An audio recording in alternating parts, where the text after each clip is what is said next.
Hello, I'm delighted to be joined by Caroline from the Wetherby Whaler. Hi, Caroline. Hi. Hi. So tell us a bit more about yourself and your business. So from the Wetherby Whaler, we're based up in Yorkshire. We've got 6 restaurants and takeaways, couple in Leeds, the main one in Wetherby, which is the original one, York, and 2 in Wakefield, and obviously got the High Ramsdens, the original High Ramsdens, in Guiseley, which is now the Wetherby Whaler. Fantastic. And how have things been for you over the past 8 weeks? Up and down, really. Very. It was tough at the beginning, in the uncertainty going back to March, I think, when things were changing daily, and then obviously we ended up having to close all the branches down, and then just going through the processes week by week as to how things were looking, and trying to get reopen at the right time, really, for customers and for our staff. So it's been quite tough, really. From a work point of view, it's been quite difficult. Are any of your shops opening, or are they all still shut, or what's happening? So we are all open. All 6 are open. We opened with the click and collect. It became quite apparent that in going through the process to get open, that we're going to have to manage the amount of people that were going to come to our sites.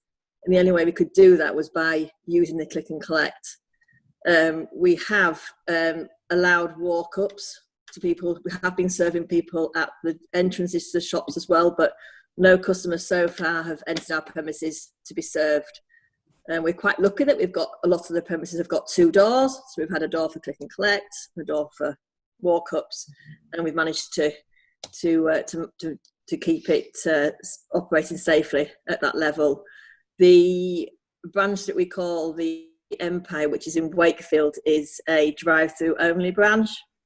So that was the first one we actually reopened, and that's drive-through only, and that's been really good success. And that's still just operating like that, with queues down the road and a little bit McDonald's style at certain points. But it's been good and really good, because it's just been completely non-contact. So we're really pleased with the way things have been going. Is it important for other shops to consider going online at the moment? I don't think it will suit everybody, but I think it's been a revelation in my business. We were a very traditional business. We weren't doing any deliveries. We weren't doing click and collect. And I think for us, especially, it's been a revelation. And I think it's, on the whole, what has come through this COVID is that people are, and definitely the industry has modernised very quickly, and it's given it a period of accelerated modernisation, which I think has been brilliant. So we will definitely continue with the click and collect for us. The feedback's been really good, and even down to things where, if you have our car parks get quite congested at busy times, so click and collect, they're in and they're out, and it relieves space in your car park, and in Wetherby and in town centre in Wetherby, where parking restrictions are in place and it's quite hard to get a parking spot on a Friday tea time, they can nip in and nip out. So it just keeps all the little things about it that people probably don't really realise, that I think that work really well for us. At the Empire, we're doing just drive-through.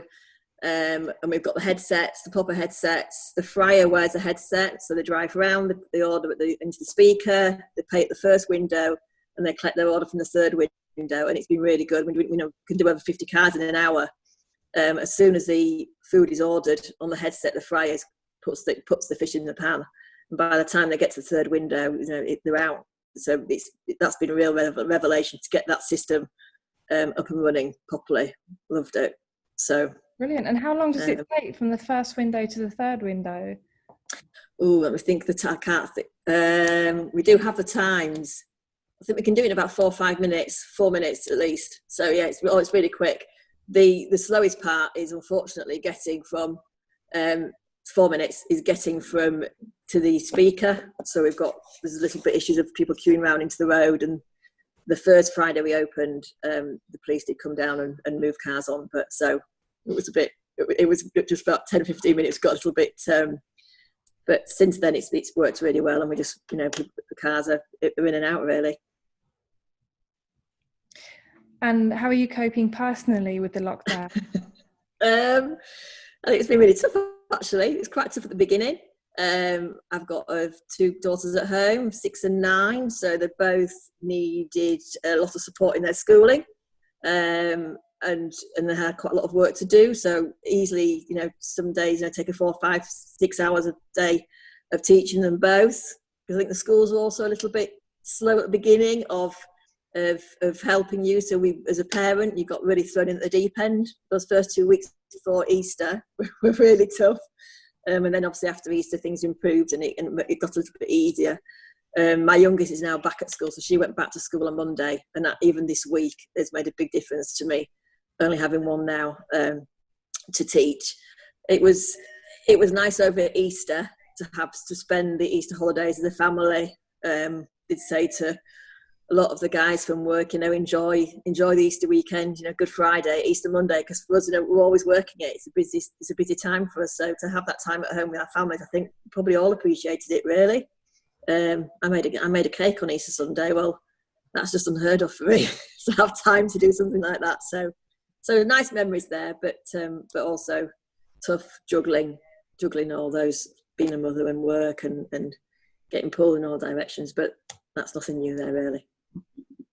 Any advice you'd offer to anyone else that's dealing with homeschooling and all those things? No, I think I'm quite strict.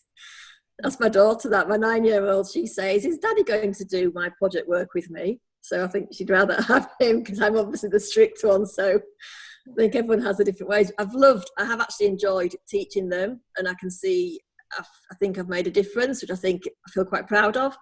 But it also shows that what their weaknesses are that you don't get to see when they're at school. So I think that's been quite hard, and you think, oh gosh, they can't do this or they can't do that. So I'm quite a stickler for attention to detail. So I have been a bit tough sometimes in my schooling. I'm afraid. So there's been a lot in the press about places reopening now. What do you think about that? Maybe with your NFFF cap on, what are the plans? Yeah, I think I was when most places closed on the Sunday. It was Mother's Day, wasn't it? And I was at the pubs had closed on the Friday, and the restaurants. And then I remember being at our Guiseley branch on the Sunday, and we have all the benches outside, and we taped them up because obviously people weren't at that point then allowed to sit outside and eat their food, and people were still sat on the benches, and we asked them to move. We said, you can't sit there, and they said, well, we're not moving. And I think that was the day that, and obviously it was the same day people at the coast, and that was what people were struggling with, because at that point the customers weren't listening, and it took us to close for us to have the chance to re-educate the customers as to what needed to be done and how to queue and to form those behaviours, which obviously happened mainly through the supermarkets at that point. So I did say at the time that it wasn't a one-size-fits-all situation, because there were certain shops that were able to keep open, family shops. Fiddler's Elbow, a good one, I think, a good example down in Wales. They were a husband and wife team, so they could probably operate safely. But for us in the bigger shops, it just wasn't feasible, and it needed that to close down and to reassess and to come back at it better, which I think has happened. The NFFF advice has been really good. A lot of work has gone into that to get shops opening safely, and I think we're seeing the benefit of that now. I think customers have got confidence in what we're doing and know that we're doing things right, and I think that's really good that as an industry we're putting that across to our customers. But of course, part of that is also making sure that we offer equal levels of safety to our customers and our staff members. So a lot of re-education of everybody really. Do you think you'll be doing anything different over the coming weeks? Different menu items? Any changes? I think we've streamlined the menu already, so that's happened on getting open again. Again, just to get that speed of the customers in and out and on and off your site really, so they're there as least time as possible, and that has worked. We don't actually operate a big menu anyway, so it's only we are always primarily fish and chips, so that's not massively different to what we normally do, but there is a little bit of streamlining there.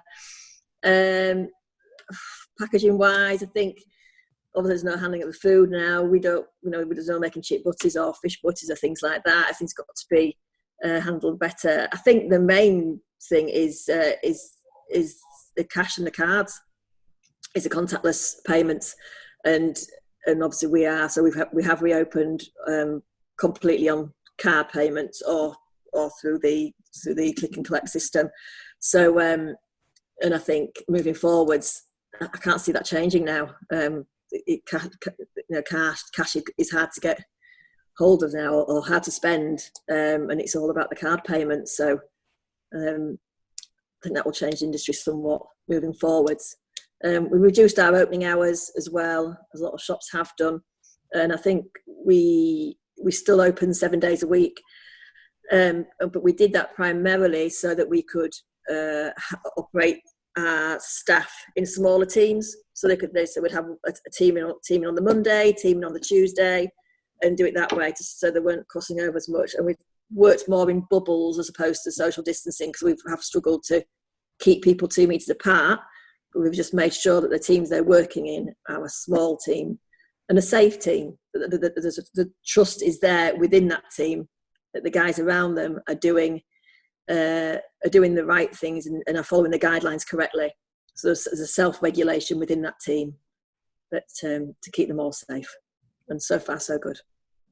Having now got all the restaurants, having now got all the takeaways open, our next step is to look how the restaurants are going to reopen come July.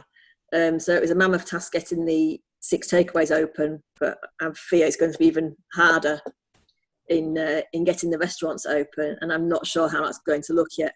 The guidelines and information is starting to come out now into the market on that. The NFFF, we haven't got anything up and running yet.